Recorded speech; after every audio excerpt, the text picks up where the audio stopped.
Assalamualaikum warahmatullahi wabarakatuh. Waalaikumsalam. Kemudian kan pengurus perwakilan dari pengurus DKM Masjid Pemilihan juga ada dari Penggulu Pak. Nggih. Alhamdulillah kita dipertemukan. Semoga pertemuan ini membawa rahmat dan manfaat kita. Amin. Singkat saja mungkin mewakili dari rekan-rekan dari Sumatera Barat. Kami tepatnya itu di pinggir Danau Sengkara, Pak. Pinggir Danau Sengkara, pinggir jalan raya itu. Jadi mana tahu nanti ada yang nyasar-nyasar ke sana, silakan mampir di Masjid Raya Batu Taba namanya. Insyaallah. Kecamatan Batipuh, Kabupaten Tanah Datar. Tetanggaan Bengkulu, Iya. Padang ya. Insyaallah. Kami ini pengurus baru nih, Pak. Baru naik sekitar 3 bulan di pengurus Masjid Raya. Sehingga banyak hal mungkin yang perlu kami pelajari tentang manajemen dan transparansi masalah keuangan yang diterapkan di sini saya lihat dalam kepengurusan masjid, sehingga betul-betul sampai menata masjid dan memakmurkan masjid sehingga viralnya keluar itu sangat luar biasa. Yang sangat menarik bagi kami dari sana, kami baca ada tentang saldo 0 rupiah, kemudian kegiatan-kegiatan yang luar biasa, serta dana yang mengalir sampai 3M lebih Pak ya per tahun ya. Saya dengar kita bahkan penjelasan dari Pak Ketua Umum, saya dengar Muhammad Jazir ya. Iya. Nah, itu yang ingin kami gali lebih dalam sehingga jadi bekal bagi kami nanti dalam menerapkan manajemen di Masjid Raya Batu Taba di sana. Ini itu sekedar komentar dan terima kasih banyak atas sambutan dan waktu yang diberikan. Ini itu Pak. Ya, alhamdulillah rabbil alamin. Allahumma sholli ala Muhammad wa ala Muhammad. Syukur pada Allah ya, pada Datuk, pada semua dari pengurus masjid ya. Mudah-mudahan pertemuan ini dapatkan ridho dan berkah dari Allah Subhanahu wa taala. Amin. Salawat dan salam semoga senantiasa tercurah pada junjungan kita Nabi Muhammad sallallahu alaihi Sallallahu wasallam, kepada salah keluarga, para sahabat dan para pengikutnya. Jadi sebenarnya kita lakukan juga kalau dulu Kiai Jazir itu ini kan sebenarnya juga boleh dikatakan sebenarnya cuma menjalankan salah satunya ya dari belajar dari Padang sebenarnya. Karena pendidikan masjid itu mulai dari surau, syariah, mulai dari kecil, kemudian bahwasanya tidak hanya sebagai tempat ibadah saja, tetapi yang melatih segala sesuatu ya di surau itu ya. Maka sebenarnya sama konsepnya seperti itu. Nah cuma kebetulan saja mungkin ya viralnya sampai mana-mana. Yang kami ikhtiarkan ya sebenarnya menjalankan ini bahwasanya ukuran kemakmuran masjid itu sebenarnya yang utama ya salah satunya dari sholat jamaah. Ya, maka segala sesuatu yang kita lakukan sebenarnya adalah bagaimana untuk memakmurkan masjid dengan sholat jamaah. Muaranya adalah ke situ karena itu yang mendatangkan keberkahan dari Allah. Jadi semua pelayanan yang ada di sini juga segala sesuatunya sebenarnya ini kembali untuk mengajak masyarakat di sekitar masjid untuk kembali memakmurkan masjid dengan sholat jamaah. Ya jadi di sini kita ada pelayanan sama sebenarnya yang dilakukan oleh Rasulullah SAW, kemudian para khalifah terdahulu ya. Bagaimana kita ingat kisah ketika Umar bin Khattab misalnya sampai malam dia masih sigap cek ke batas-batas wilayahnya, adakah yang belum makan ya. Makanya ada kisah yang masuk itu ada seorang ibu yang sampai memasak gandum ya. Kemudian dibawakan gandum itu oleh Umar ya. Ya termasuk dari Baitul Mal ini sesungguhnya memulai untuk memenuhi kebutuhan primer ya. Sandang, pangan, papan, pendidikan, kesehatan termasuk ya yang primer yang kita ikhtiarkan untuk warga-warga yang tidak mampu yang ada di sekitar masjid melalui Baitul Mal. Maka kita ada mesin ATM beras ya. Sekarang kita ada 400-an keluarga yang kita santuni ya. Nah, sekitar 2 ton lah kita keluarkan 1 bulannya itu dari mesin ATM itu untuk yang keluarga tidak mampu. Terus kita ada klinik di sebelah timur sini di samping bangunan ini. Ada dokternya, ada obatnya, kita buka sehabis maghrib sampai jam 8 malam ya. Kemudian kita ada bantuan pinjaman modal usaha, misalnya untuk UMKM binaan ya. Ada sekitar 90-an lebih ya UMKM binaan kita. Di sini ada grupnya, grup UMKM binaan masjid ya. Kemudian kita ada bantuan biaya pendidikan ya. Kalau di sini ada jamaah yang anaknya, cucunya punya tunggakan SPP misalnya di sekolahnya karena tidak mampu ya, kita yang bayarkan ya. Bisa dicek di sini di masjid di sekolah-sekolah sekitar sini ya. Sini ada yang paling dekat itu ada SD Muhammadiyah Jogokarian, ada TK Abah. Bisa dicek nanti ke kepala sekolahnya benar nggak kalau ada jamaah sini yang punya tunggakan SPP karena tidak mampu, yang bayarkan masjid. Kemudian kita juga ada tim yang survei ke rumah-rumah jamaah kalau ada yang rumah tidak layak sehat ya. Kita ada tim benar-benar rumah jamaah ya. Kalau kamar mandinya belum dikerami, kita kerami. Ada yang kamarnya pengap, ada ventilasi, kita pindah jendela. Ada yang bocor-bocor dan lain-lain ya. Nah itu bagian yang kita ikhtiarkan. Yang semuanya itu adalah dalam rangka untuk mengajak sholat jamaah. Ya, caranya gimana? Ya, kita paksa setengahnya dalam tanda kutip untuk sholat jamaah. Jadi ATM beras itu misalnya diambil ya cuma di waktu-waktu sholat jamaah saja. Jadi kalau pas tidak di waktu sholat itu kartu ATM-nya itu mau ditempel ya, dia cuma bunyi tadi sih nggak keluar berasnya. Tetapi ketika sudah masuk adzan, masuk waktu sholat, dia sudah mulai aktif. Sampai kira-kira setengah jam setelah waktu sholat. Ini mungkin sekarang masih bisa, tapi sebentar lagi sudah off lagi. Nah itu jadi mereka yang niatnya memang cuma mau ngambil beras, tapi karena waktunya bisa diambil di waktu sholat jamaah, jadi mereka jadi terbiasa untuk sholat jamaah. Ya, sebenarnya secara teknis saja sebenarnya kita bagaimana untuk mengkondisikan orang itu menjadi terbiasa sholat. Ya. Kemudian gitu yang periksa di klinik juga seperti itu. Ya salah satunya sinergi ya, kalau pagi siang itu periksanya di puskesmas, kalau sore malam di masjid. Tetapi sebenarnya yang lebih penting adalah antara waktu maghrib isya ini kan mepet waktunya. Jadi ketika periksa kita bukanya kan habis maghrib, itu nanti sambil antri sambil periksa itu pasti nanti nabrak waktu adzan isya ya. Maka ketika isya ya maka ini sholat dulu, masuk periksanya di masjid kok enggak sholat ya, baik perawatnya maupun pasiennya semua sholat jamaah. Kemudian apalagi yang kita bantu berupa apa dana ya, misalnya pinjaman modal usaha ya dan lain-lain itu ya, kita bisa lebih tegas lagi. Jadi nggak sekedar cuma apa ya kita doakan waktu itu sudah kita bantu, kita doakan supaya bisa jamaah, enggak, kurang kuat ya. Nah, maka kita ada di sini ada kita kalau dalam kepengurusan takmir itu ada 31 bidang, 31 biro. Nah, di sini biro nyebut 31 biro. Salah satunya adalah biro koordinator jamaah. Jadi ketika sholat imam itu kan salam kanan, salam kiri, kemudian duduk menghadap ke jamaah. Itu kan sebenarnya sambil presensi ya, sambil ngabsen. Makanya Rasulullah SAW tahu siapa ini sahabat yang tidak hadir sholat jamaah.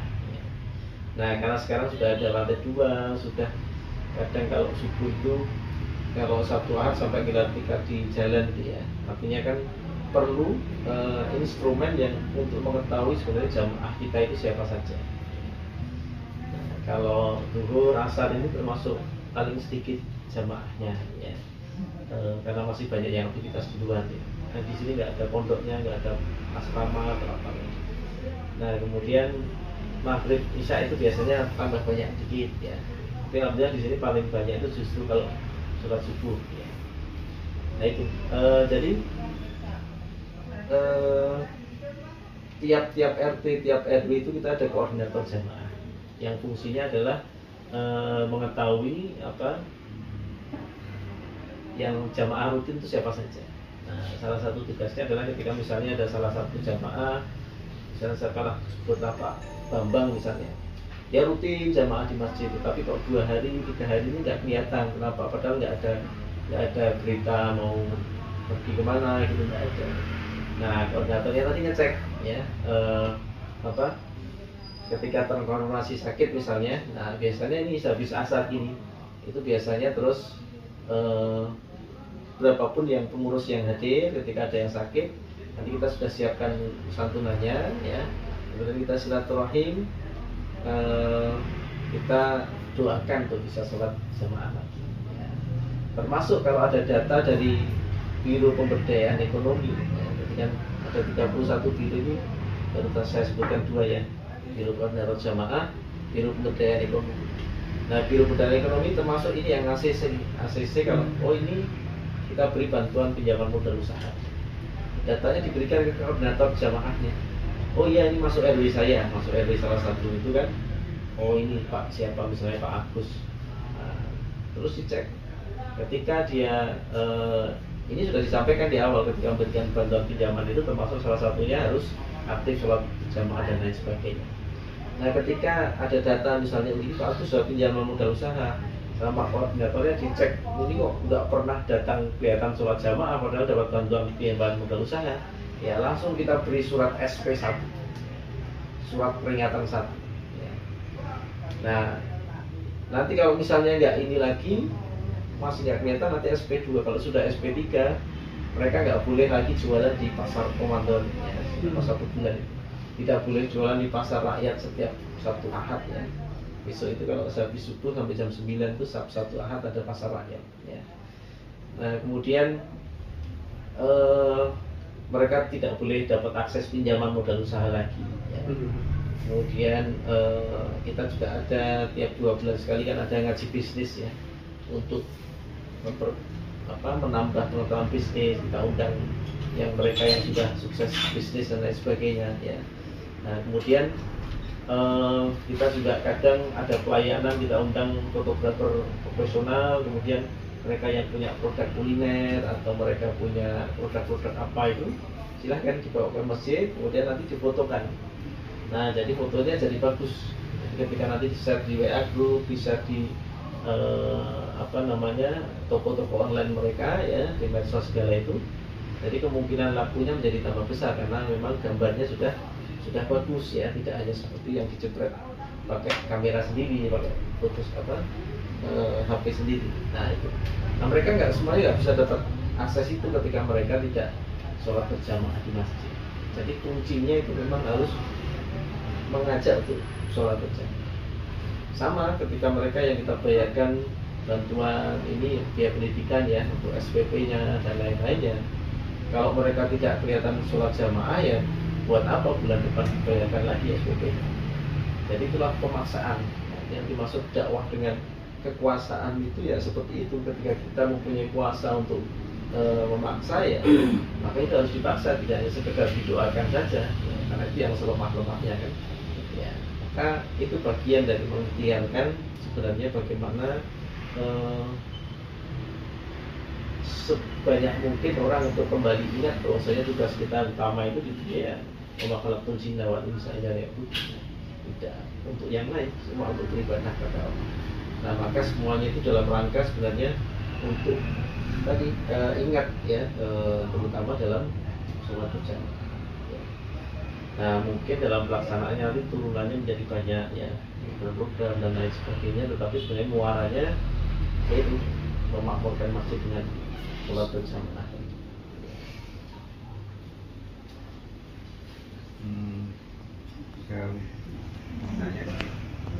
Assalamualaikum. Waalaikumsalam. Ini kan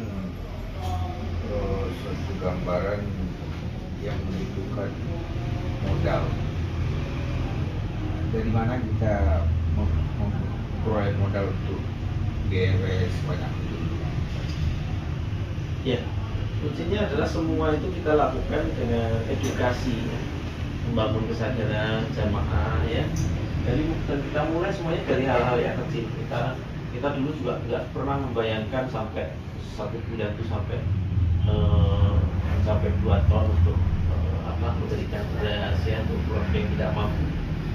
Tetapi kita mulai dulu ya, sudah puluhan tahun yang lalu ya, dari mulai membangun kesadaran jadi jamaah bahwa ibu-ibu dalam setiap istilahnya untuk sekedar makan saja masih ada beberapa yang kesusahan. Maka setiap kali habis belanja beras ya, tolong ingat saudara-saudara kita yang lain itu pengen makan beras seperti yang kita makan.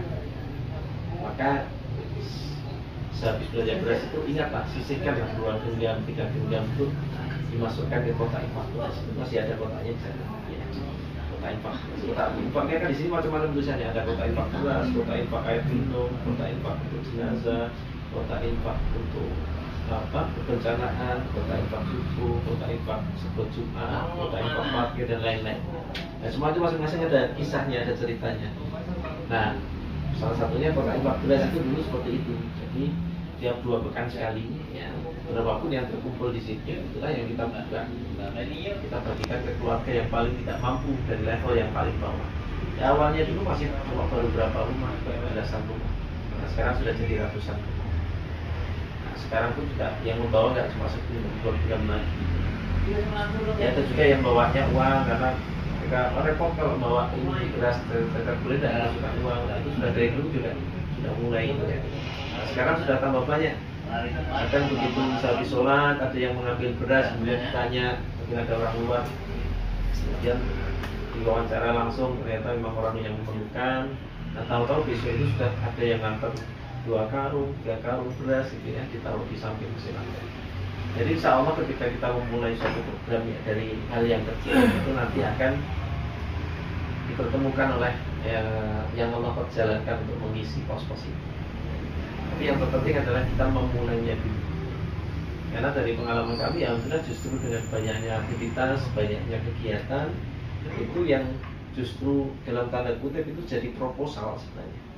Orang sekarang lebih banyak menyumbang itu pada sesuatu yang sudah rutin jalan, ya istiqomah, itu mereka lebih tertarik untuk menyumbang itu daripada dibuatkan proposal bagus warna-warni tapi belum tentu jalan programnya. Nah, itu orang lebih tertarik dengan sesuatu yang sudah menjadi rutinitas dan itu kelihatan manfaatnya. Maka alhamdulillah justru semakin banyak program yang terasakan manfaatnya, itu justru semakin banyak pula orang yang akan memberikan donasi di situ. Nah, itu yang ya termasuk misalnya sebut Jumat ya, nasi Jumat itu alhamdulillah tadi ya ini banyak kan yang berikan ya, ratusan bahkan mungkin lebih dari 1.000 ya total semuanya. Nah, itu gitu. Jadi ketika jamaah terpahamkan bahwasanya uang masjid ya tidak hanya untuk bangunan fisik saja. Orang tahunya kan biasanya uang masjid ya bangunan fisik yang nempel tiap jari-jariah gitu ya. Nah, makanan minuman itu juga bukan berarti hilang, karena dalam setiap makanan yang kita hidangkan ada berkah di dalam. Yang terbuang itu hanya sisa-sisa makanan, tetapi saripati makanan itu menjadi bagian tulang, otot, daging, raga kita, tubuh kita ketika sudah dimakan. Dan ketika sudah menjadi bagian dari raga-raga ini, ketika digunakan untuk ibadah, maka terus mengalirkan berkah untuk yang menjadikan raga-raga itu. Ya. Maka alhamdulillah ketika jamaah memahami bahwasanya saya tak berikan nasi untuk makan dengan harapan kemudian yang makan ini yang hafal Quran, hafid ya, supaya berkahnya terus ngalir ya. Nah, pemahaman itu yang menjadikan terdorong ya. Kalau saya makan itu bukan sekedar membuat senang orang pada saat ini kenyang pada saat itu, tapi itu menjadi keberkahan ketika sudah menjadi bagian raga mereka semuanya. Dan itu nempel juga, bukan berarti hilang ya. Dan jariah juga. Nah, maka alhamdulillah yang memberikan donasi untuk makan itu juga banyak, semakin banyak.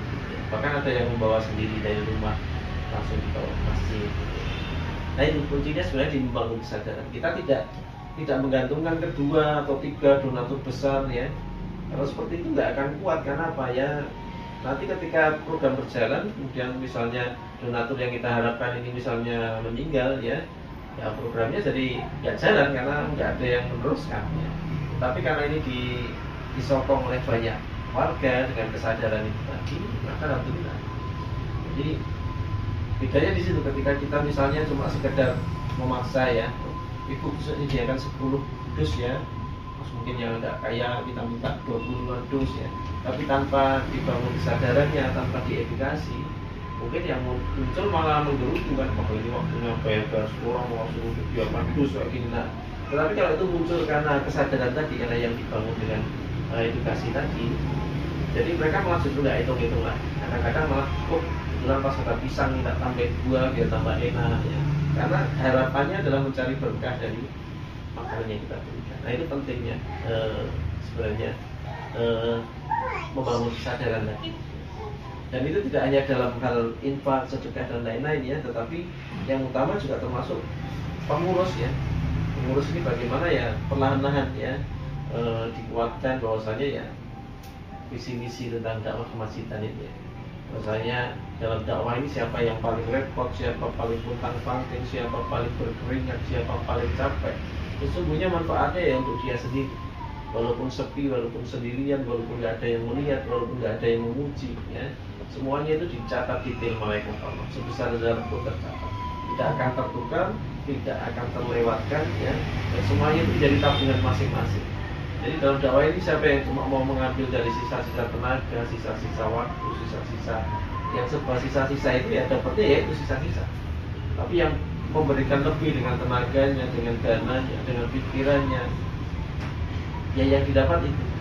Nah, maka ketika ini dipahami oleh sebagian besar pengurus ya, mudah-mudahan harapannya, maka alhamdulillah ya beberapa di sini ketika raker ya rapat kerja itu pengurus ya, dari 31 biro itu ya, berapa ada yang ini nyampaikan, Pak saya itu basicnya ini, background saya ini, pengalaman saya ini, kalau saya di biro ini kayaknya saya kurang maksimal, saya bingung mau apa di biro, boleh nggak saya pindah biro itu, saya kayaknya cocok di situ. Nah itu kan artinya sudah ada keinginan untuk memberikan kontribusi yang lebih. Nah ini kalau sudah seperti ini alhamdulillah ya, maka kan saling menguatkan satu dengan yang lain, karena yang muncul adalah kesadaran itu ya, dan sebenarnya ruhnya di situ ya, semangat pengurus itu bagaimana menyadari ya, kalau ini belum terbangun, belum teredukasi, belum terbangun kesadarannya ya, seperti biasa ya, yang muncul tuh ketika dalam kepanitiaan atau misalnya pengurusan, biasanya kan justru malah nyari yang kira-kira nggak ada kerjanya yang mana ya, artinya repot nanti saya kalau ini tahun baru kok belum di rumah, nanti saya gini, nah itu artinya lupa memafalat bercinta misalnya gitu. Ya, lupa kalau kita itu cuma untuk beribadah pada Allah ya, ketika ada kesempatan ibadah kita malah lari ya. Nah maka ini sebenarnya kuncinya ya, ketika teman-teman itu bisa mengusahakan mendapatkan jasanya, waktunya dan lain-lain untuk dakwah itu. Nah itu sebenarnya yang diharapkan. Kasus seperti itu insya Allah ketika baru 2 orang, 3 orang mungkin masih repot montang-panting, tetapi ketika sudah belasan, puluhan, saling menguatkan satu dengan yang lain, saling semangat, saling memberikan semangat. Jadi sebenarnya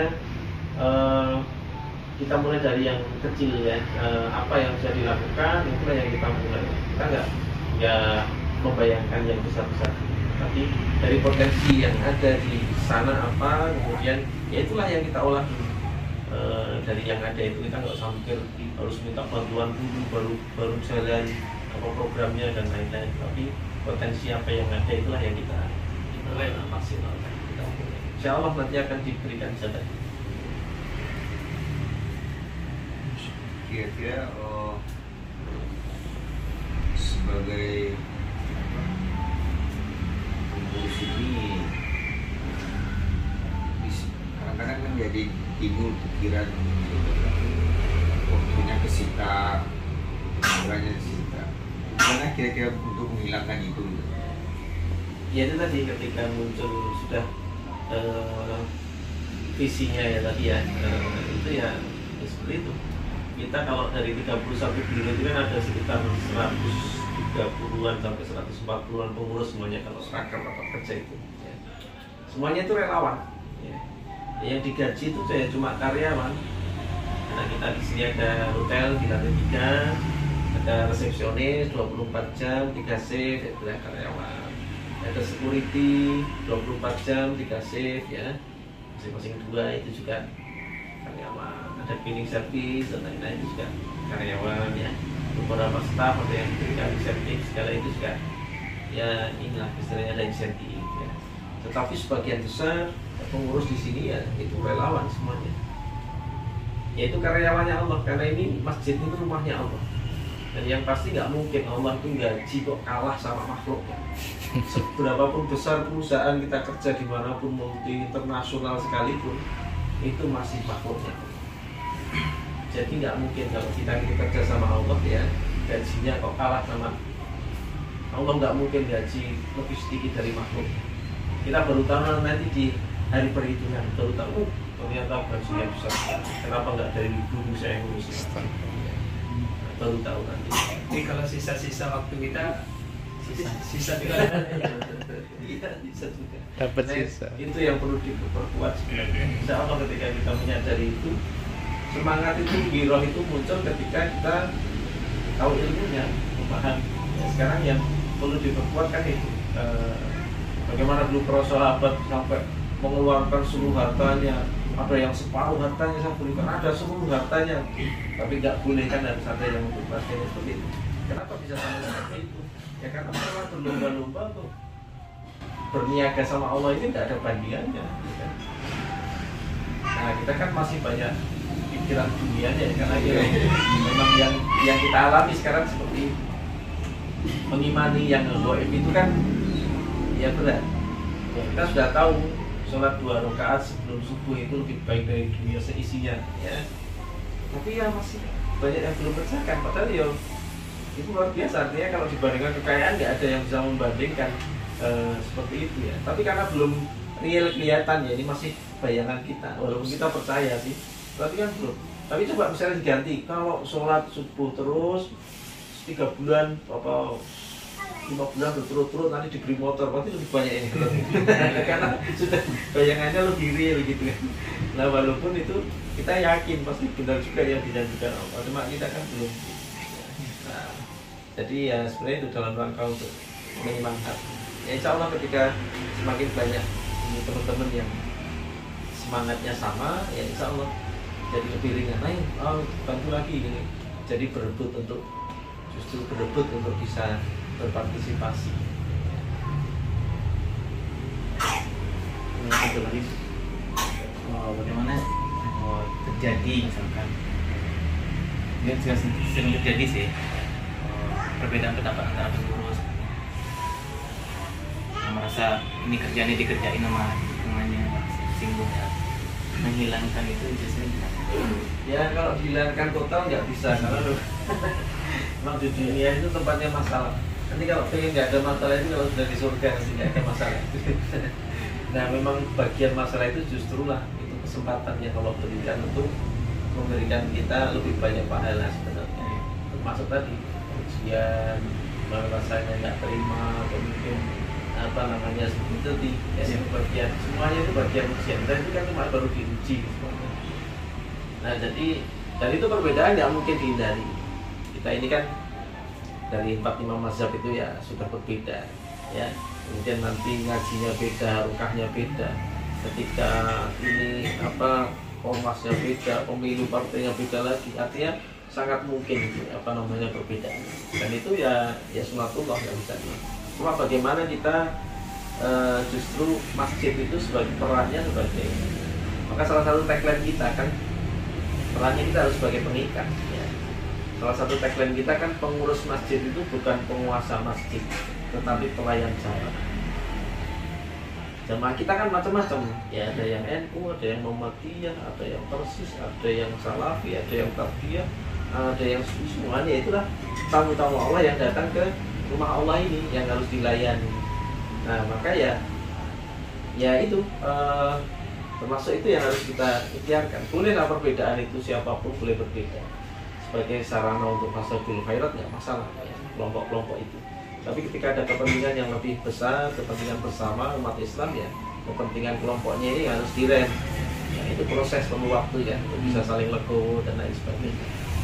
Nah tapi yang penting adalah bagaimana tadi kita ini kan paling banyak itu energi kita itu terbuang untuk masalah internal kita ya. Itu tadi satu pakai kunut, satu nggak pakai kunut, pindah masjid, bikin masjid baru lagi dan lain-lainnya. Nah seperti itu masih banyak. Nah itu yang perlu kita jembatkan. Ya. Innamal mu'minuna ikhwah, ya, kita ini sebagai bersaudara, ya. Nah itu yang harus kita kuatkan kembali. Memang sejak zaman dulu akan selalu dipecah belah seperti itu. Ketika Belanda ya divided empire ya, Singapura-nya itu ya mecah-mecah ya. Sampai sekarang pun sebenarnya kalau kita lihat yang kejadian saat ini itu sama dengan kejadian ini. Bagaimana dulu misalnya Ali Pasha Sentot, panglimanya perang Diponegoro itu ya, yang waktu itu ditipu ya, mau di perjanjian mau bertemu ternyata cuma ditangkap ya, akhirnya diasingkan kan ke Bengkulu. Sumatera ya, Bengkulu Ada. ya. Nah kemudian ternyata di sana kemudian dijanjikan ketika akan nanti bisa dibebaskan tapi harus perang dulu. Nah dilawankan sama Patri ya, waktu itu ada perang aja Salaf ya, ya sebenarnya sama Salafi lah boleh dikatakan ya. Dari zaman dulu itu sudah ada ya. Kalau dulu ada kisah apa itu namanya dari Monas Sarapan ya. Nah, ada nah itu sama. Ketika yang di sini yang dakwah kultural ya, ibaratnya kalau teman-teman mungkin yang banyak di Ahlul Ulama ya, dakwah kultural kemudian dibenturkan dengan Salafi ya. Itu dulu juga gitu. Ketika mereka berperang baru sadar ketika istirahat ternyata sama-sama sholat ya kan. Nah, akhirnya mereka pun malu untuk pulang ke Jawa karena bagaimana kata saudara-saudara di sini kalau dia ternyata di sana cuma diperangkan dengan saudara sama Muslim. Maka sama sekarang kalau misalnya Salafi diadu dengan NU, kalau kita lihat di medsos itu ya, ulamanya ini lawan ini, nanti ini komentarnya gantian ini, dan itu ada yang memprovokasi itu mereka tepuk tangan saja supaya semuanya ini. Nah maka kita yang harus menyatukan ini ya. Banyak energi kita terbuang untuk masalah internal kita, belum untuk dakwah ke orang lain, tapi hanya menyelesaikan masalah kita sendiri itu sudah menghabiskan energi. Nah, maka itu yang perlu kita masjid sebagai pengikat. Ya.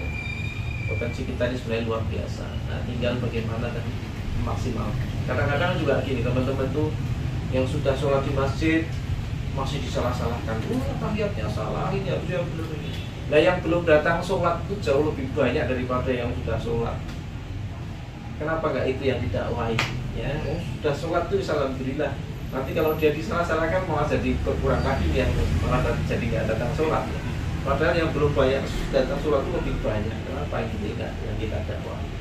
Nah kadang-kadang kita juga nggak sabar seperti itu. Jadi ya itu harapannya insya Allah ya dari masjid itu nanti termasuk menyelesaikan masalah ukhuwah.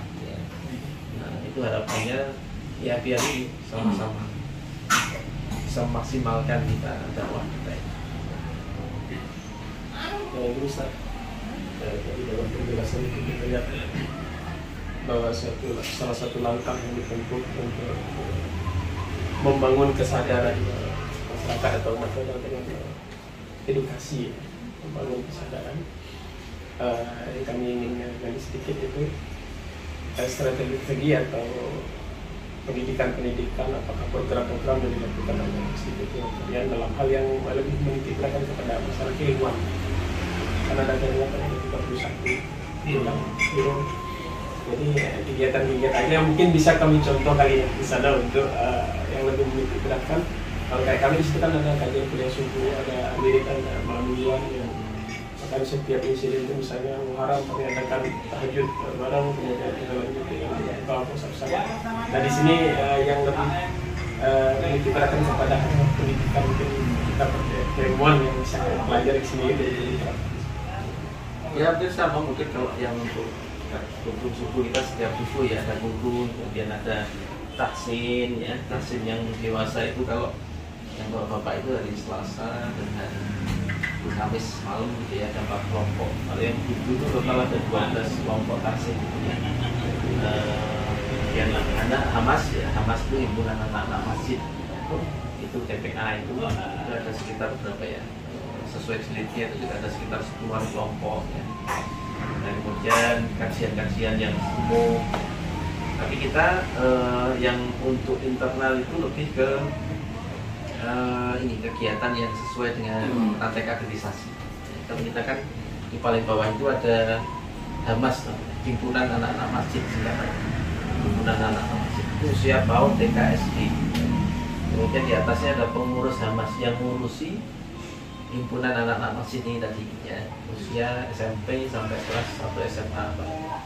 Kemudian di atasnya baru remaja Masjid Jogarian, usia SMA kelas 2 sampai kuliah.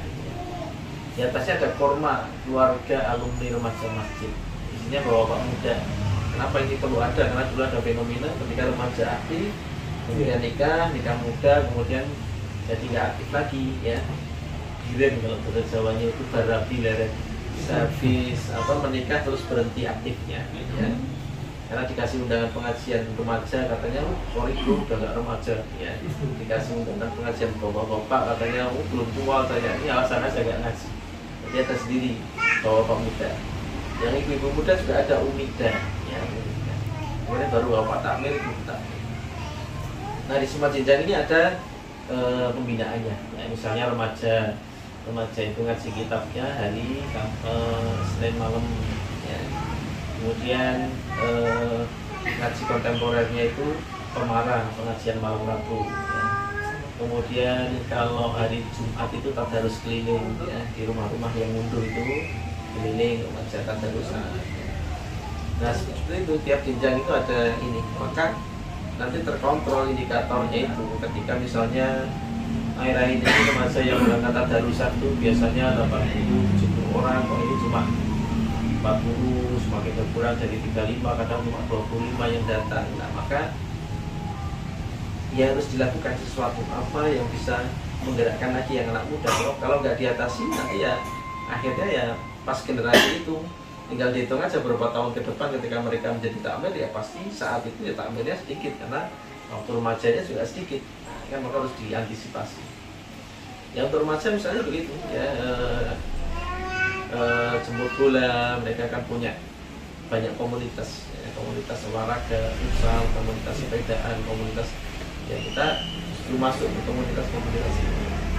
Mereka yang belum kenal di masjid, mereka yang belum sholat di masjid, kalau undang pengajian ke masjid, apalagi yang anak muda ya mereka nggak datang karena mereka belum nyaman di masjid, belum suka, belum dunianya belum seperti itu ya, maka ya perlu pendekatan ya, mungkin pengajiannya di luar ya, dan kemasannya mungkin bukan ngaji awalnya, misalnya ya piknik, touring atau motoran kemana gitu ya. Kemudian misalnya kita sisipkan ngaji ya. Yang penting mereka dapat insight dulu bahwasanya oh anak-anak muda itu, anak-anak masjid itu asik, anak-anak masjid itu keren misalnya seperti itu. Baru mereka nanti bisa berinteraksi dengan masjid ya. Ya memang seperti itu, kadang justru acara-acara itu tidak dilaksanakan di masjid. Ya jadi kalau program-program nanti bisa dilihat sebenarnya kalau kita relatif yang ada di biro-biro itulah itu ya yang relatif berjalan, karena biro-biro kita ini sebenarnya lebih spesifik ya. Artinya misalnya ada biro golongan darah ya. Golongan darah aja jadi biro karena dari kita data yang ada kita ada sekitar 3.000-an warga yang di kampung Jogarian ini ya. Ini kampung posisinya kampung ya. Kampung itu sekitar 1/4 kelurahan lah boleh dikatakan. 4 RW kalau di sini. Satu kampung itu 4 RW. Nah, di situ kan ada sekitar 800-an kakak ya. Kalau jumlah jiwanya sekitar 3.000-an. Nah, dari data yang ada itu jangan sampai ini hanya menjadi sebuah data, tapi bagaimana lebih bermanfaat misalnya. Ya kita awalnya dulu kan pengennya kalau ada yang pengen donor yang minta donor atau apa itu lebih mudah satu kampung karena sudah ada yang mendeteksi. Ya, tetapi sekarang alhamdulillah manfaatnya dirasakan justru lebih luas lagi ya. Rumah sakit ya Sartito, PKU Muhammadiyah ya, PMI Kota Jogja itu kadang kalau kekurangan stok itu juga menghubungi ataupun jamaah yang memerlukan ya, karena sudah terkoordinir lebih enak untuk mencari, jadi bisa membantu juga dan jadi siar juga kan, jadi siar dari mana macam Jogarian, jadi siar di tempat-tempat donor darah juga. Nah, seperti itu misalnya. Terus ya itu biro-biro itu misalnya ada biro persaudaraan haji dan umroh. Mereka yang sudah pernah haji dan atau sudah pernah umroh, kita juga ada pengajiannya sebulan sekali. Kadang orang berpikir, wah itu kan cuma pengajian orang-orang kaya-kaya aja, itu yang cuma ini aja gaya-gayaan itu yang sudah melihatkan kalau sudah pernah haji. Sebenarnya manfaatnya bukan di situ, tapi ternyata manfaatnya ini bagus. Karena apa? Kalau ini tidak dibina itu bisa kontraproduktif juga kita. Sementara kita ngajak yang lain, Mas, Mbak, ayo sholat jamaah ke masjid. Nanti dia jawabnya, oh Pak Haji, saya nggak ke masjid dong. Nah, kita mau jawab gimana lagi? Nah, supaya apa? Ketika ada pengajian seperti itu, mereka yang sudah pernah haji, sudah pernah umrah, terjaga kemakbulannya. Ini proses yang penting menjaga kemakbulan dan tetap bisa menjadi contoh. Nah, maka perlu seperti itu, biru, usul. Ya kalau dipikir tugasnya ini kan cuma mengadakan pengajian sebulan sekali, sudah disusun guru-gurunya, ustaznya sudah dihubungi berapa bulan sebelumnya, ya. Nah itu kan dia cuma mengadakan acara sebulan sekali, tetapi karena fokus ngerjakan itu jalan. Ya. Jadi biro-biro di sini seperti itu. Jadi kalau sebenarnya pengen tahu yang jalan ya relatif sebenarnya dilihat dari biro-bironya, itulah yang relatif jalan dari 31 biro. Ya. Sedikit lagi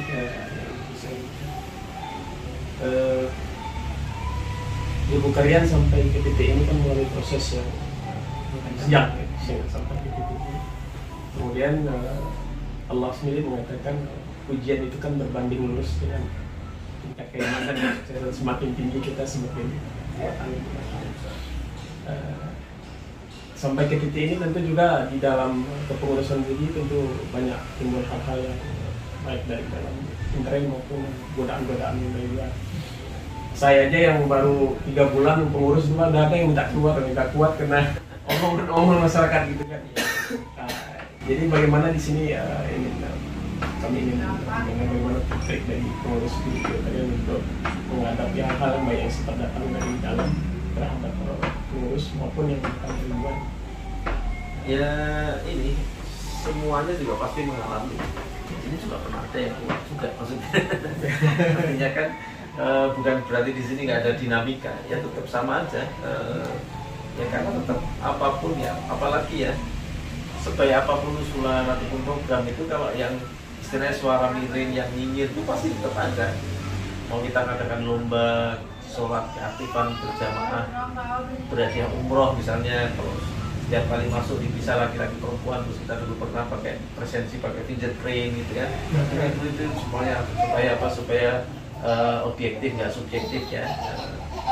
Itu kan datanya semuanya ada, berapa kali sholatnya yang paling banyak, paling datang awal, semuanya ada menitnya, detiknya. Nah, ya setiap itu pun tetap ada pasti yang bilang sholat kok pakai absen segala ini nggak ikhlas sholat. Nah, kan? Ya artinya tetap pasti ada. Nah maka kita biasanya mengantisipasi kalau ini dalam hal teknis ya biasanya. Itu biasanya pengurus memang cenderung biasanya kita jalankan dulu sebelum diusulkan di rapat takmir ya secara resmi. Itu kita beberapa pengurus menjalankan, baru setelah itu jalan beberapa lama baru kita usulkan di rapat takmir. Ya sebenarnya untuk formalitas saja. Nah itu relatif nggak ada resistensi. Misalnya ini program apa sebuah Jumat itu. Ya awalnya ya beberapa pengurus udah ini saya tak 5 bungkus, ada yang 10 bungkus atau berapa, dimulai dulu jalan. Makin lama besok makin tambah banyak lagi karena ada yang tanya ini kok tumben ada ini. Oh ya Pak silakan, semuanya di meja ini boleh naruh, boleh ngambil ya. Tambah banyak. Jalan berapa lama baru dibicarakan di rapat takmir. Gimana kalau program nasi Jumat ini kita jadikan program masjid? Ya. Relatif nanti kalau ada yang menentang itu jawabnya gampang. Misalnya, masjid kok cuma untuk dimakan ini. Oh iya selama ini juga sudah jalan. Oh memang sudah banyak yang memang mau pengen memberikan untuk makan. Tinggalkan kita koordinir aja menjadi program masjid. Tapi kan sudah banyak yang memberikan selama ini juga sudah jalan. Nah jawabnya kan enak. Kalau mematahkannya kalau ada yang seperti itu lebih enak.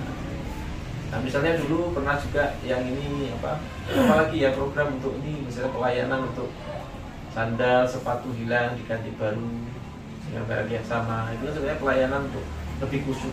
Sholat itu yang penting kan khusyuk ya. Itu takbir Allahu Akbar, itu sepatunya baru tadi.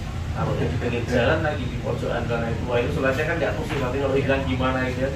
Nah tapi ketika ada pelayanan itu, insya Allah tambah khusyuk. Nah itu juga seperti itu. Kalau dalam surau kita itu terjadi misalnya, udah besok pekan depan kalau ada yang hilang nanti saya ganti. Apapun yang hilang itu nanti saya ganti. pakai uang pribadi. Jadi pengurus yang lainnya gantian. Pekan depannya saya lah gantian. Nanti ada yang bilang saya ganti. Ada juga yang punya warung kelontong, jualan sandal jepit. Oh ya nanti kalau yang sandal jepit ngambillah tempat saya terserah. Tapi kalau yang sepatu ya monggo yang lain misalnya gitu. Nah itu jalan berapa lama baru disahkan jadi program masjid. Jadi ketika diusulkan itu sudah ada buktinya dulu jalan. Jadi relatif nggak ada resistensi, nggak ada penolakan. Karena kalaupun ada yang menolak jawabnya gampang. Ya, jadi secara teknis itu kebanyakan seperti itu. Sama pendekatan personal sebenarnya. Kalau ada masalah-masalah apa itu sebenarnya lebih sebisa mungkin ya diselesaikan justru bukan di forum. Ya kadang-kadang kita itu kurang sabar. Ya sudah tahu, bapak itu juga mungkin sadar kalau dia itu salah, tetapi karena menyampaikannya di depan orang banyak, disaksikan banyak orang, justru yang muncul egonya nggak terima, gitu ya, karena itu. Tapi ketika silaturahim kan sebenarnya ajaran Islam ya, silaturahim apalagi yang muda pada yang tua mungkin ada adabnya, gitu ya. Nah kemudian setelah silaturahim kadang-kadang yang sepuh-sepuh ini juga kadang cuma pengen didengarkan karena mungkin anaknya sudah keluar semua, kadang dia mau cerita aja seperti apa nggak ada orang di rumah ya, sekedar untuk mendengarkan cerita aja nggak ada orang yang mendengarkan. Nah, mungkin ketika ada yang muda di situ silaturahim semuanya cerita, kemudian Pak ini ada program musik baiknya gimana, diminta usulannya dulu. Oh ya, orang kalau didengarkan itu nanti lebih enak nyambungnya. Oh ya tapi ini Pak masalahnya itu seperti ini. Oh ya akhirnya bisa selesai. Nanti di rapat itu tinggal pengesahan saja, tapi sebenarnya sudah selesai permasalahan di silaturahim. Ternyata kalau di rapat langsung malah, wah udah kalau siapa yang mau ngurusin tinggal aja lah malah. Nah, jadi itu termasuk kedekatan personal ya, kemudian ya itu tadi pendekatan dengan pengurus berapa yang sudah punya visi-visi bersama, jalankan dulu, baru setelah itu dibawa ke forum yang lebih besar. Sedikit lagi Sah. Ya. Badan-badan usaha yang ada di sekitar masjid ini itu modal dari masjid atau pribadi atau pribadi? Ya pribadi kalau yang usaha pribadi. Paling kita bantuan pinjaman modal usaha misalnya untuk mereka yang mau membesarkan usahanya dan sebagainya. Ya biasanya nanti kan dicek dulu kelayakannya, kemudian apa yang perlu dibantu, dan kita sebisa mungkin juga membantunya tidak berupa cash ya. Misalnya memang mau beli gerobak ya kita berikan gerobak. Atau misalnya untuk apa itu ya barangnya, listnya yang mau dibelanja apa saja, kalau kita bisa belanjakan itu lebih baik berupa barang karena biar sesuai dengan peruntukannya. Sama ya bagi hasilnya, sistem hasil nggak ada, itu kita bantuan saja, nggak ada ya ada bagi hasil masing. Kalau mereka mau infak ya silakan aja ya, infak saja. Nah justru sebenarnya ketika memberdayakan jamaahnya otomatis dengan sendirinya ketika lingkungannya berdaya kan mereka yang infak itu juga orang lingkungan sini ya, otomatis nanti infaknya juga tambah berdaya ketika warganya berdaya dengan sendirinya. Jadi meminjamkan murni sifatnya. Iya. Kemudian bentuk usaha rata-rata usaha jemaah atau warga Jogo Karya ini kebanyakan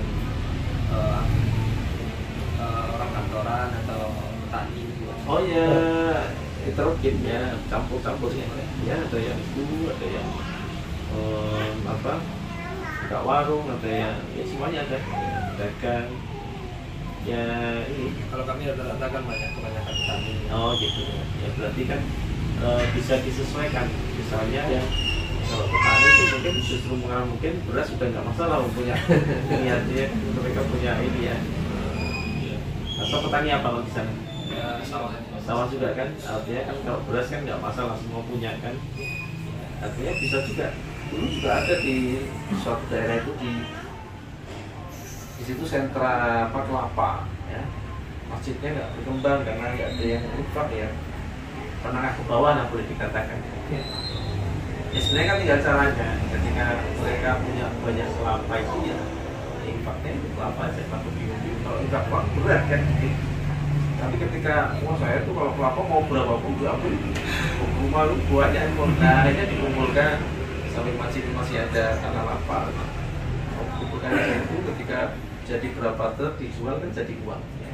Nah, tinggal sebenarnya potensi apa yang ada di wilayah itu yang dimaksimalkan ya. Kalau memang apa infaknya berupa uang berat ya apa yang mereka miliki sebenarnya di situ yang mereka ringan dengan berinfak itu. Kalau wah itu di sini mau ambil berapapun silakan, mau banyak itu apa, nah itu seperti itu.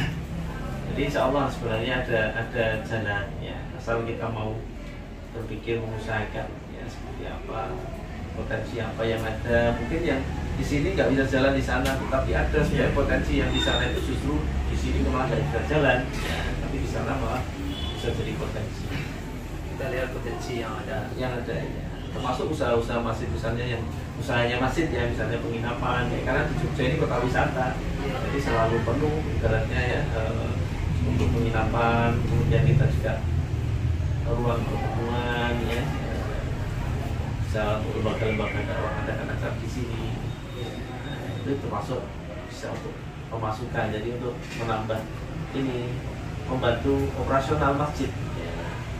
Jadi ketika ada keperluan apa-apa itu, ketika masjid sudah mandiri dalam artian dia punya usaha yang bisa untuk menyuplai ya operasionalnya ya, maka uang yang masuk lewat kotak-kotak infak itulah yang bisa segera kita nolkan tadi, bisa segera kita segerakan untuk pelayanan dalam bentuk apapun, karena secara operasional masjid sudah terbackup dengan usaha-usaha masjid. Kalau masjid yang baru tergantung dari kotak infak saja, kalau dinolkan nanti bingung mau ganti lampu, ganti keran, mau ini gimana? Apalagi sudah ada pengeluaran rutin bulanan ya untuk listrik, air, kemudian dan lain-lain, protip yang pasti keluar tiap bulan kan itu harus sudah disiapkan dulu. Dan ketika masih punya usaha ya itu relatif apa yang masuk di kota-kota infak itu bisa segera disalurkan ya, tapi secara operasional masjid aman karena ada yang backup dari usaha-usaah masjid. Harapannya seperti itu. Harapannya ke depan masjid punya ini badan usaha milik masjid ya, atau apa yang itu bisa mencukupi operasionalnya, jadi nggak tergantung dari kota infak lagi. Idealnya seperti itu. Ini namanya kita menyalurkan bantuan. Tentu kita harus memperhatikan kelayakannya. Setelah kita tentukan kelayakannya, seandainya yang dibantu ini apa itu rugi atau enggak tepat mungkin gimana aja Ya sudah, nggak apa-apa ya, memang risiko ya itu apa namanya ya, sebenarnya kan itu ya ini apa, pada akhirnya ketika mereka tidak mampu mengembalikan ya itu hibah saja ya. Tapi itu kan tidak disampaikan di awal. Ketika mereka sudah mentok kan kita, kalau kita tagih nanti juga ini apa dari dia malah nggak sholat jamaah lagi karena takut kalau ketemu dicari kan, malah tujuan utama kita ini kan mereka kita bantu supaya mereka tambah aktif sholat jamaah. Nah, tetapi karena mereka nggak bisa bayar malah lari nanti dari masjid, malah nggak kena tujuannya. Ya, tapi insya Allah ya banyak yang ketika sungguh-sungguh ya banyak yang ini. Walaupun kalau tidak ini tidak masalah. Nanti yang penting kita bicarakan. tapi pernah ada yang habis gitu kayak yang minjem itu kan bisa kembali Ya, ada yang memang tidak ya. Makanya kita berusaha untuk tadi mewujudkan tidak berupa ini uang, tetapi apa yang bisa ini. Jadi misalnya di sini minta bantuan apapun ya, misalnya musafir banyak sini datang. Itu ya kita nggak beri uang, tapi kita sudah kerjasama sama agen bis ya. Saya mau pulang kemana? Kita antar ke agennya, nanti antar sana. Bendara yang langsung berhubungan ya. Nah, dibelikan tiketnya ya, jadi tiketnya terus kemudian jadi untuk mengantisipasi mereka yang misalnya minta bantuan di sini mau untuk nebus resep misalnya obat gitu. Ya mana resepnya kita antar ke apotek, kita bayarkan kasih. Tapi kalau kita beli uang nanti nggak jadi untuk beli obatnya, nanti sama yang dibayarkan sekolah untuk bayarkan sekolah kalau kita berikan ke orang tuanya nanti bisa jadi HP, nggak jadi bayar sekolah. Utangnya sekolah masih tapi sudah buat beli HP, tapi kan kita yang ke sekolah bayarkan ke sekolah. sekolahnya supaya sesuai dengan peruntukan.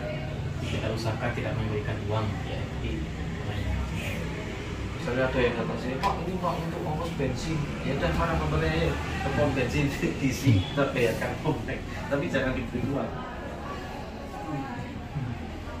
Terakhir mungkin ya, ini terakhir lagi kemarin tadi ya, nggak apa. Kami ingin minta arahan untuk berbagi ini dalam hal bagaimana mengurus masjid, membangun sinergi dengan pihak Umaroh. Jadi kalau di kami itu agak sedikit persoalan tentang ini. Di satu sisi pemerintahan, kami kan negeri namanya, pemerintah negeri membuat satu program misalnya wisata gitu. Nah kita di masjid sangat preventif karena masyarakat kita belum siap untuk itu. Sehingga kadang-kadang dari ceramah-ceramah yang disampaikan Ustaz, baik yang mulai dari level standar, keras, sedang itu, sering kadang-kadang kita berbenturan dengan sehingga kadang-kadang ada gap lah, walaupun dalam bentuk tidak sampai ke titik gap, tetapi rasa antara Umaroh dengan itu kadang-kadang tidak begitu ada jarak, sinkron, ada jarak lah. Kata Umaroh, ulamanya Ustaznya kok begini. Nah di sini kiat dari ya, kalau mungkin jauh kerian nggak terlalu penting karena ini memang sudah mandiri sendiri, mungkin Umaroh yang mungkin minta ini ke sini. Makanya strategi di sini ya menjalin sinergi antara atau pengurusan dengan Umaroh setempat yang tidak selesai. Ya tetap sebisa mungkin memang masjid itu mengakar lah istilahnya. Jadi kita banyak program-program yang sebenarnya itu nggak ada hubungannya sama ibadah. Ya. Tapi bagaimana kelihatan masjid itu hadir di masyarakat. Ya. Nah, termasuk kalau untuk hubungan dengan sesama ini ya, untuk RT, untuk RW itu juga kita libatkan semua ya. Untuk pendataan, kemudian kita juga misalnya ketika malam takbiran itu ya awal-awal masih kita undang mereka RT RW semuanya ke sini. Kemudian alasannya untuk finalisasi data ya, karena mungkin ada yang keluar, ada yang baru lagi. Pas ketika mau membagikan zakat fitrah atau membagikan ini ya apa beban besok itu ya, malam itu justru malah awal-awal dulu kita undang ke situ. Jadi ketemu malah kita ajak takbiran ya semuanya. Tidak hanya untuk alasannya finalisasi data, sebenarnya ya biar takbiran semua di masjid. Yang anak-anak keliling yang di masjid ini sambil ini bapak-bapak. Ya yang non muslim pun RT kan juga berangkat karena mereka ada kepentingan untuk warganya. Ya. Nah kemudian misalnya ada apa dulu pernah kita ada bapak tikus ya, karena pasar Raya Taman itu kan dibongkar, ya, diganti baru pakai basement. Nah, kita nggak melihat ternyata efeknya itu ada waktu itu terus jadi di kampung itu banyak tikus menjadi wabah mungkin ya, mungkin lari dari sana. Nah itu waktu itu sempat ada yang meninggal 2 atau 3 karena leptospirosis ya, karena apa? Yang dari air kecil tikus itu ya di makanan. Nah itu akhirnya ya masjid menginisiasi di mana kita bagikan racun tikus ya ke semua warga melalui RT, kemudian sesuai jumlah angkanya, kemudian untuk memotivasi RT supaya bergerak kita beri motivasi, Pak ini nanti kita lombakan per RT, siapa yang dapat bangkit tikus paling banyak nanti ada untuk kas RT, juara 1 misalnya 1 juta, juara 2 750, juara 3 500. Ya mungkin totalnya nggak seberapa, tetapi ini menggerakkan seluruh RT ya. Ya jadi alhamdulillah itu ya RT itu ya semangat mereka, dan mereka tahu bahwasanya oh ini idenya masjid, oh ini masjid hadir ketika ada masalah seperti ini ikut menyelesaikan masalah. Nah sebenarnya itu yang penting ya. Seperti ketika dulu di sini ada pembangunan untuk saluran air hujan sah gitu ya, kemudian dibuka jalannya, banyak yang mereka jualan di sekitar jalan itu kan jadi penghasilannya menurun, atau mungkin tokonya nggak buka selama 1 bulanan karena terganggu itu. Ya kita memberikan itu sembako misalnya ke warung-warung yang terdampak. Kan nggak ada hubungannya kita sama kontraktor, nggak ada hubungannya kita sama Pemkot yang apa menjalankan program itu, tetapi luar biasa bagi warga itu ya, ternyata masjid itu ada belinya, walaupun nilainya mungkin nggak seberapa, tetapi bagi dia itu ini pas saya pemasukannya berkurang atau mungkin nggak ada pemasukan sama sekali, kok ada sembako dari masjid itu akan selalu teringat. Dan kita merasakan justru ketika mereka buka lagi, kita dengarnya justru dari jamaah-jamaah kita yang belanja di warung-warung itu, mereka pada cerita semuanya. Luar biasa loh masjid itu dulu waktu ini dibongkar itu apa namanya berikan sembako. Pada yang mereka yang beli-beli ke situ itu diceritakan. Nah kan itulah syiar. Syiar bahwasanya kehadiran masjid itu dirasakan. Silakan Jambi. Makasih.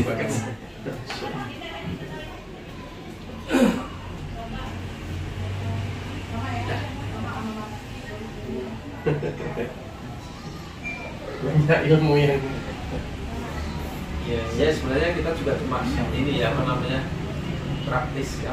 praktisi aja kan, biasanya dari pengalaman yang berjalan saja sebenarnya.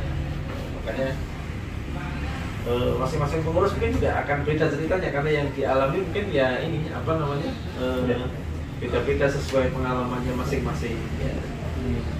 Nah itu mungkin sebenarnya yang jadi menarik karena memang ya biasanya berhubungan dengan realita yang ada di tempatnya masing-masing juga. Dan ketika ada yang sama di tempatnya, oh ini bisa ini kayaknya jalan di sana. Nah itu makanya banyak yang datang sini karena ya itu tadi mungkin ya ada beberapa yang secara teknis itu bisa jalan. Nah makanya kita sebenarnya perlu apa namanya silaturahmi ini. Makanya kita di sini kita ada forum silaturahmi antar masjid ya. Nah itu harapannya kan biar bisa saling silang ini informasi. Mungkin di sana berhasil bagian ininya. Oh sebenarnya bisa di tempat yang lain juga bisa dikembangkan. Sementara yang lain ini nggak bisa. Nah nanti bisa saling mengisi itu, saling melengkapi. Tapi kalau kita cuma sendirian aja mikir perasaan ya sudah yang terbaik yang kita lakukan. Padahal ternyata di lain banyak hal yang sudah bagus, lebih bagus lagi.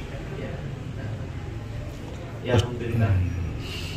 Ustadz, ikut tanya ada yang seandainya kita mau bantu ada warga ini kayaknya perlu bantuan nih. Sementara orang itu nggak jamaah lah. Gimana Ustadz? Ya awalnya ada masalah ketika memang itu kebutuhan primer ya kayak di beras itu kan ibaratnya siapapun orang yang memerlukan ya tetap kita bantu. Mereka yang sudah sholat tapi yang belum itu ya sebagai dakwah. Tetapi tadi mekanismenya itu kita atur supaya menjadikan mereka terbiasa sholat. Ya kayak tadi bedasnya itu kan kita bisanya diambil cuma di waktu sholat. Jadi mereka ngambilnya nanti aja lah sekalian sholat jamaah maghrib. Atau kalau nggak di luar waktu sholat juga nggak bisa ngambil kan. Mereka jadi mungkin awalnya ya terpaksa sholatnya karena niatnya ngambil beras, tetapi waktunya bersama dengan sholat. Ya begitu.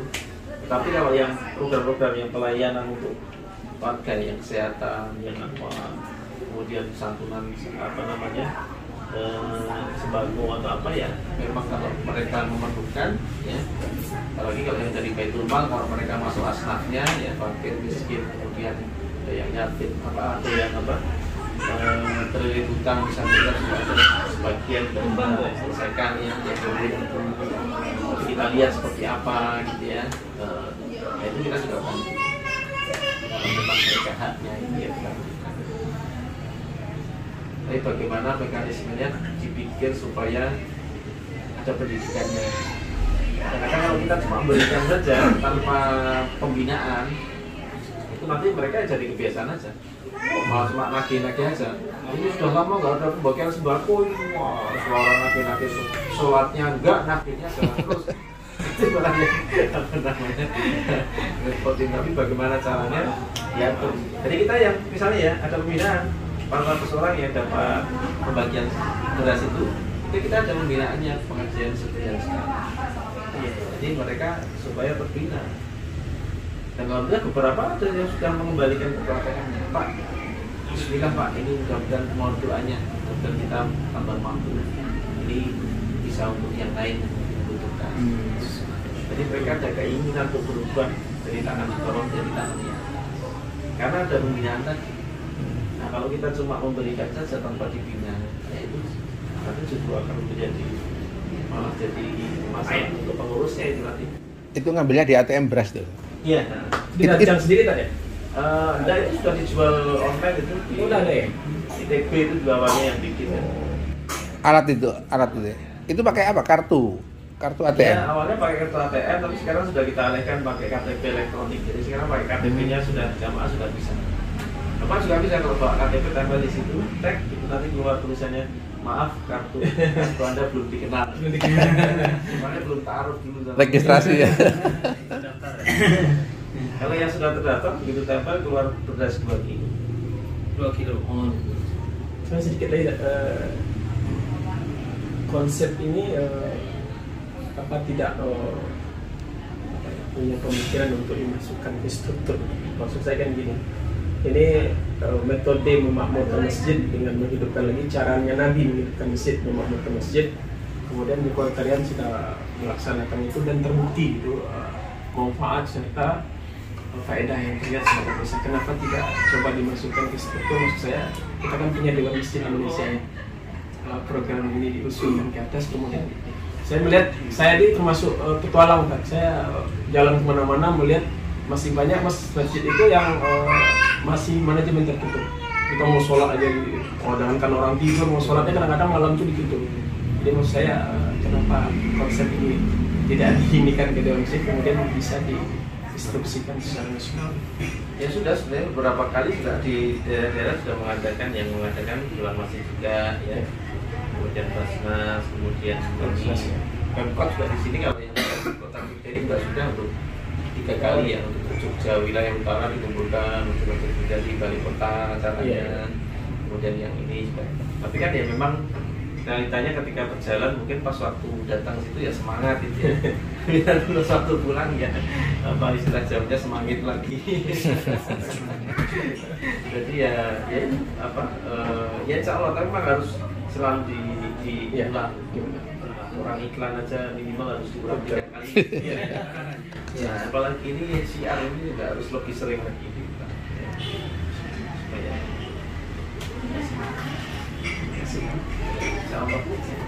Ustaz, alhamdulillah kan, terima kasih banyak atas ilmu, informasi yang lebih banyak, utamanya banyak ilmu yang harus kami bawa pulang yang Ustaz jabarkan tadi ya, mudah-mudahan ini bisa step by step mulai dari kuncinya tadi saya dengar mulai dengan potensi yang ada. Jadi mohon doa juga dari Ustaz bersama, mudah-mudahan kami dari Padang, mudah-mudahan yang Ustaz jabarkan tadi bisa kami mulai awali dan diberkahi Allah dan itu saja Ustaz. Terlebih dan kurang saya banyak maaf. Assalamualaikum warahmatullahi wabarakatuh. Waalaikumsalam warahmatullahi wabarakatuh.